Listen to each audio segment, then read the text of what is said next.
Why do you keep running after someone who's walking away? Why are you begging for love when you deserve so much more? You're here because you feel invisible, undervalued, and you're tired of sacrificing every ounce of your self-respect for someone who won't even glance in your direction. The cruelest prison is the one you build with your own desperation, locking yourself in while they walk away, indifferent. But the most important question we need to ask isn't about them. It's about you. Why do we do it? Why do we chase validation from the very people who have proven they are incapable of giving it? Today, we're not just going to tell you to stop chasing.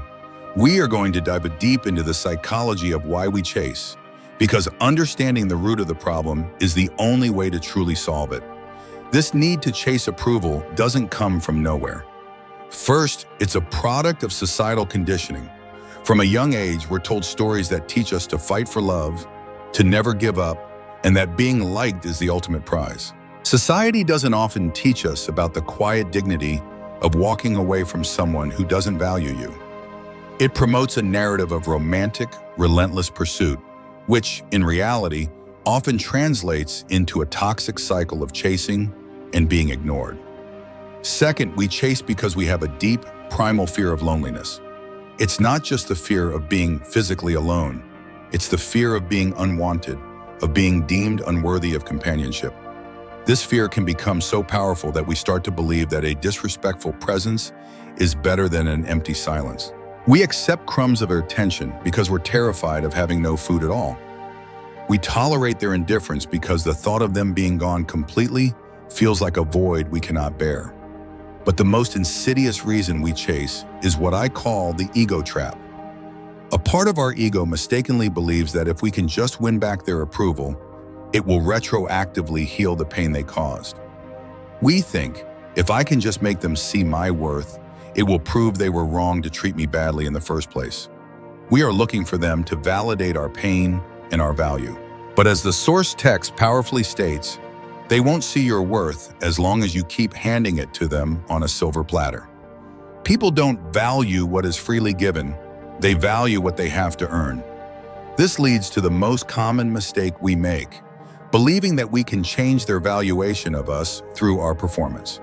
We think, if I'm just a little funnier, a little more successful, a little more accommodating, then they will finally see me. This puts you on a treadmill that never stops. With every step, you're trying to prove your worth, but no matter how fast you run, you never arrive because the finish line keeps moving. This is what chasing validation feels like.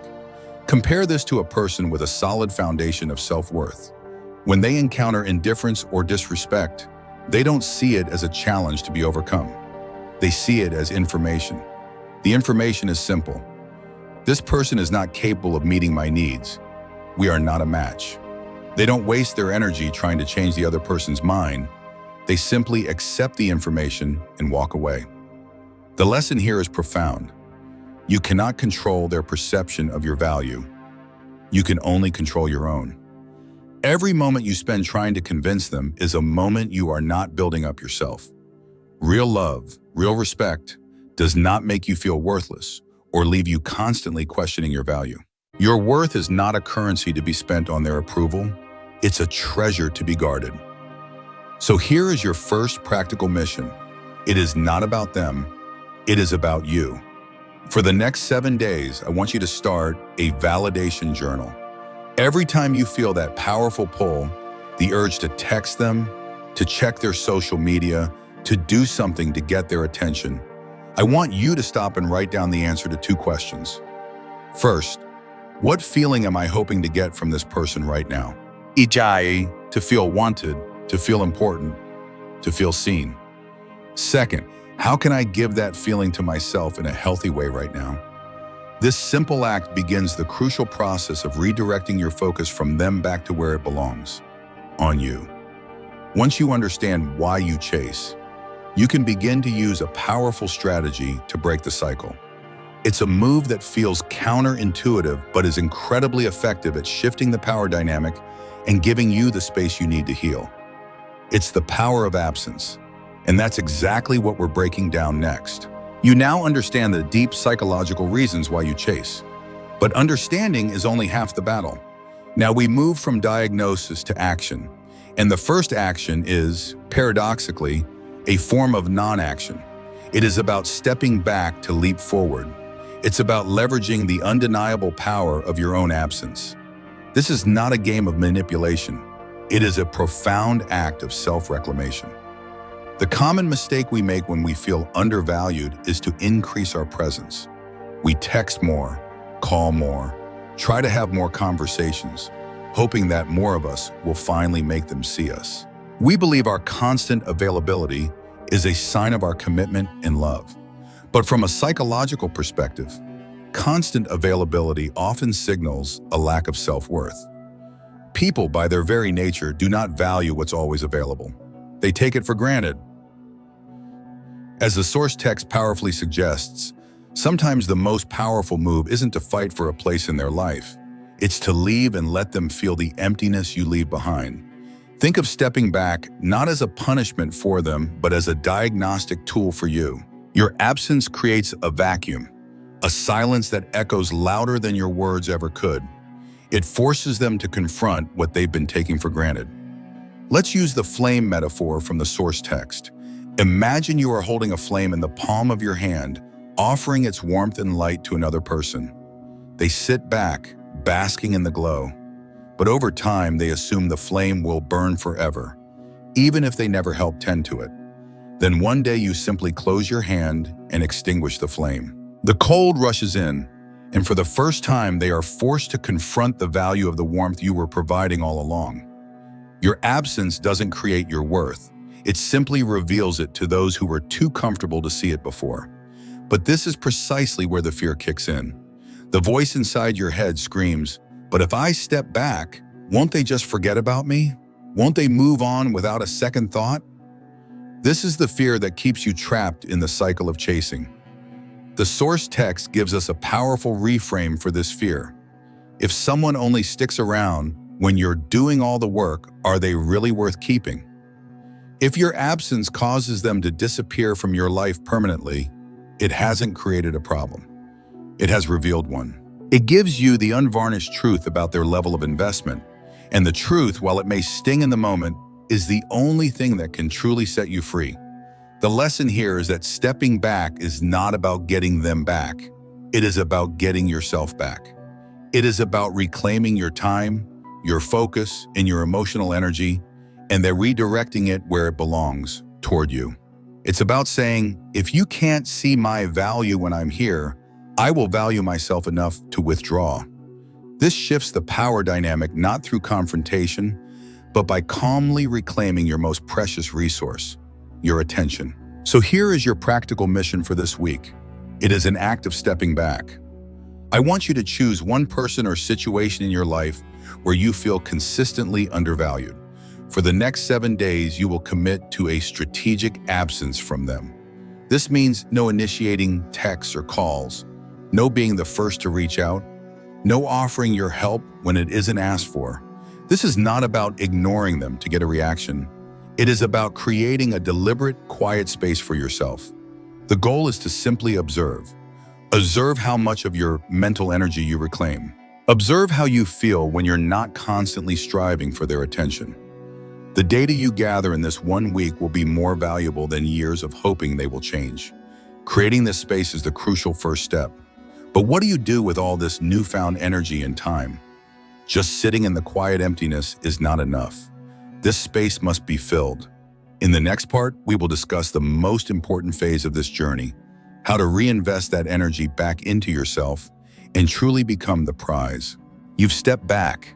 You've created a quiet space, free from the noise of chasing their validation.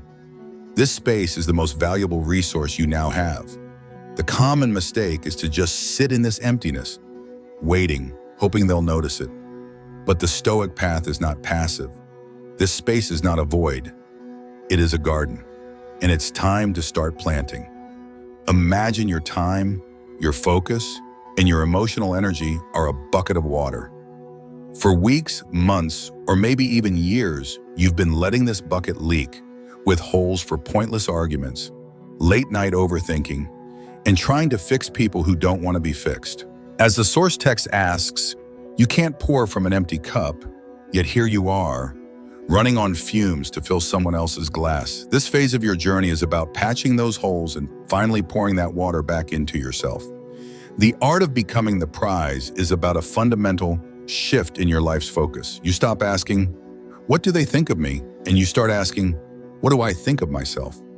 You stop worrying about their growth and you become obsessed with your own.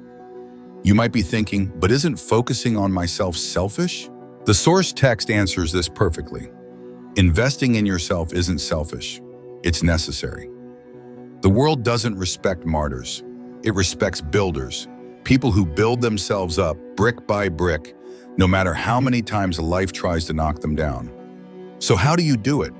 You redirect that powerful energy you were wasting on them into 3 core pillars of self-investment.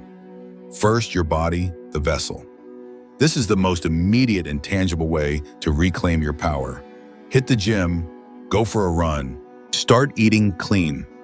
When you forge physical discipline, you are sending an undeniable message to your own subconscious. I'm strong, I am disciplined, and I am worthy of this effort.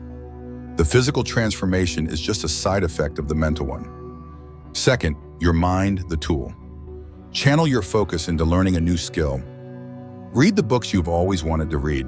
Take an online course. Start a meditation practice. Your mind is a muscle. The more you use it for your own expansion, the less capacity it has for obsessive, circular thoughts about someone who doesn't deserve that mental real estate. Third, your purpose, the mission. Start that business you've always dreamed of. Aim for a promotion at work. Volunteer for a cause you believe in. When you have a mission that you are genuinely passionate about, a mission that is bigger than yourself, the approval or disapproval of one person becomes laughably insignificant in comparison. The critical lesson here is that you must do this for you. The common mistake is to do all this to get a reaction. The revenge body or success revenge is still a performance for them. It is still chasing their validation. True power comes when you do it because you love yourself enough to demand your own growth. When you invest in yourself this way, you become magnetic. Not because you're trying to be, but because confidence, purpose, and discipline that are naturally attractive forces. So here is your practice. Don't try to change everything overnight. Choose one of the 3 pillars, body, mind, or purpose, and commit to improving by just 1% this week. That's it. As the source suggests, start small. Go to the gym once. Read for 15 minutes. Write 1 page of your business plan. It's the consistency of these small steps that build you into someone unstoppable. As you start this journey of becoming the prize, you'll notice your self-respect growing. But this new self-respect is a treasure, and it needs protection. It needs armor. In the next part, we'll learn how to build that armor by guarding your kingdom with the non-negotiable art of setting boundaries. You are investing in yourself. You are becoming the prize. But a prize is valuable, and valuable things need protection. The most common way we give away our newfound power is by failing to protect it. This is where you learn to guard your kingdom. This is the non-negotiable art of setting boundaries. Let's clear up a huge misconception right away. You might be thinking, but aren't boundaries selfish? Won't they push people away? The source text answers this perfectly. The only people who are threatened by your boundaries are the ones who have been benefiting from you having none. Boundaries are not walls you build to isolate yourself. They are, as the source suggests, the guardrails that protect your core values, your sanity, and your self-respect. They don't push the right people away. They teach them how to treat you with the value you now have for yourself. Imagine your life, your time, and your emotional energy are a beautiful, thriving kingdom. You are its ruler. But what happens when you leave the gates wide open? Every time you say yes when you want to scream no, every time you stay silent when someone disrespects you, you are allowing anyone to come in and plunder your treasures. Setting a boundary is simply you, the ruler, standing at the gate and deciding who and what gets access to your kingdom. You must understand the high cost you're paying for having no boundaries. Every time you compromise them for someone else, you hand over the blueprint to your downfall. You are sending a clear message. My needs don't matter. My time isn't valuable. My peace is negotiable. And here's the harsh truth. People will believe you. They will treat you exactly as you allow them to. If you don't respect yourself enough to set boundaries, no one else will either. The lesson is that boundaries are not acts of aggression. They are acts of clarity and self-respect. You don't owe anyone an explanation for protecting your peace. Your decisions are not a group project that requires a committee's approval. You don't need their understanding to live your truth. So here is your practice.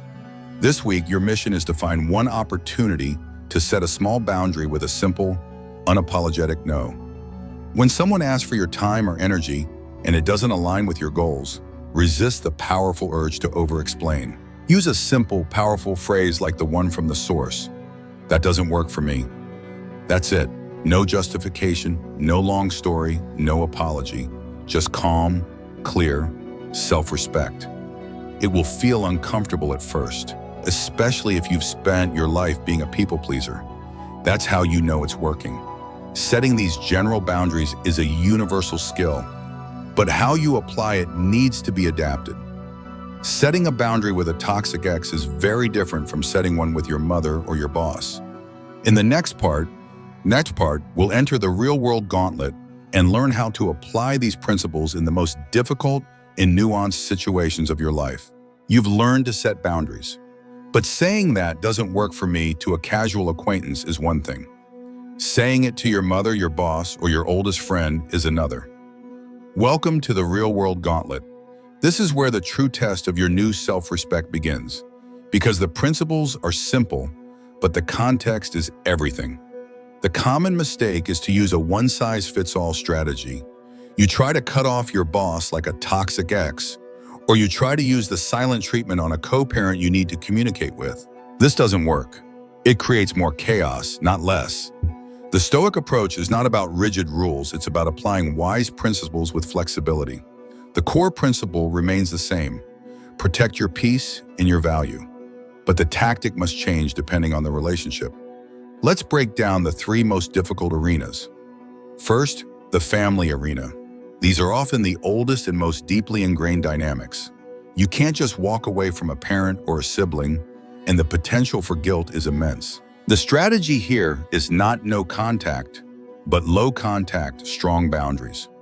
You don't have to cut them out of your life, but you can reduce the frequency of interaction. You can shorten phone calls that you know will be draining. You can choose not to engage in certain topics. When a family member brings up a subject you've decided is off limits, you calmly say, "I love you, but I am not going to discuss my finances / love life / career with you." Then you immediately change the subject. It's not a fight. It's a calm and loving redirection that protects your peace. Second, the workplace arena. Here, your livelihood is on the line and professionalism is key. You can't just ignore a toxic boss or a manipulative coworker. The strategy here is professional detachment and documentation. Your goal is to become a gray rock. You become polite, professional, boring, and emotionally non-reactive. You don't give them any emotional fuel, no anger, no frustration, no personal stories. You communicate clearly, professionally, and whenever possible in writing to create a paper trail. When a boss is being unreasonable, instead of reacting emotionally, you respond with clarifying logistical questions. To ensure I understand, you need me to complete X, Y, and Z by this deadline, correct? This shifts the interaction from an emotional power play to a professional transaction. Third, the friendship arena. These relationships are voluntary, but ending them can be painful and create social fallout. The strategy here is the slow fade versus the clean cut. Not every undervalued friendship requires a dramatic confrontation. For friends who have simply grown distant or become draining, a slow fade is often appropriate. You gradually become less available, you stop being the initiator, and the connection naturally dissolves with grace. For more toxic friendships, however, a clean cut is necessary for your own well-being. This involves a clear, brief, and final conversation. Something like, "I need to be honest. I've felt this friendship has become unbalanced.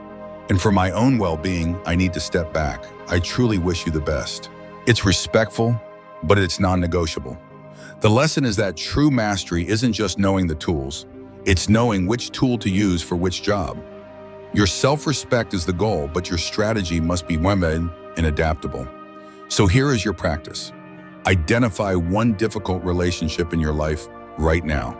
Categorize it: family, work, or friendship. Then, based on what we just discussed, decide which specific strategy, low contact, professional detachment, or a slow fade/clean cut, is the most appropriate first step. Write down that step.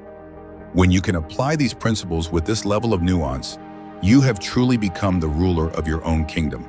But what is the ultimate goal of this strength? Is it just to be alone and protected? In our final part, we will explore the true endgame, how this journey prepares you for healthy, meaningful connections. You've learned to navigate the gauntlet. You have the tools to protect your peace with family, friends, and at work. You have become the ruler of your own kingdom, the master of your own mind. You are building an unshakable self.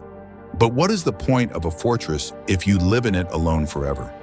What is the true endgame of all this strength? The final and most subtle mistake is to become so good at setting boundaries and protecting your energy that you build your walls too high. In your quest to avoid being hurt again, you can accidentally shut out all future possibilities for genuine, healthy connection. You can mistake isolation for independence. But the goal of all this work is not to learn how to be alone forever. It is to become strong enough to be a great partner in a healthy relationship. The goal is to move beyond codependence, needing them to feel whole, and beyond a guarded independence, needing no one at all, to the highest state, healthy interdependence. Healthy interdependence is where two whole, self-respecting individuals choose to build something together, not because they are empty and need the other person to complete them, but because their wholeness complements and enhances each other's lives. Value is co-created, not extracted. It's a relationship between two lighthouses, not a lighthouse and a lost ship looking for a savior.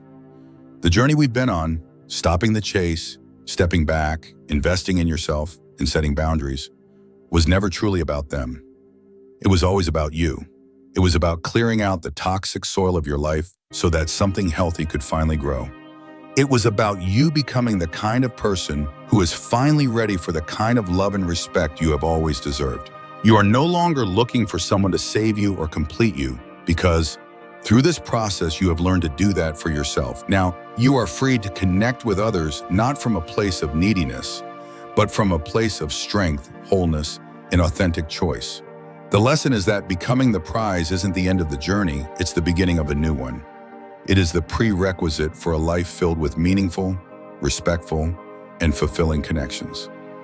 You had to learn to be your own hero so that you could finally be a partner to another hero. This has been the path from desperation to dignity, from chasing their validation to building your own self-respect. You didn't just walk away from someone who didn't value you. You walked towards the person you were always meant to become. So I will leave you with this final question, and I'd love to see your thoughts in the comments. What does a healthy interdependent connection look like to you now that you are building your own unshakable self? If this journey has given you a new perspective, hitting that like button is a great way to show it. And subscribe for more deep dives into building a life of strength and purpose. You won't want to miss what's next. Remember, you didn't just walk away from what was breaking you. You walked towards the person you were always meant to become, and that person is ready for anything.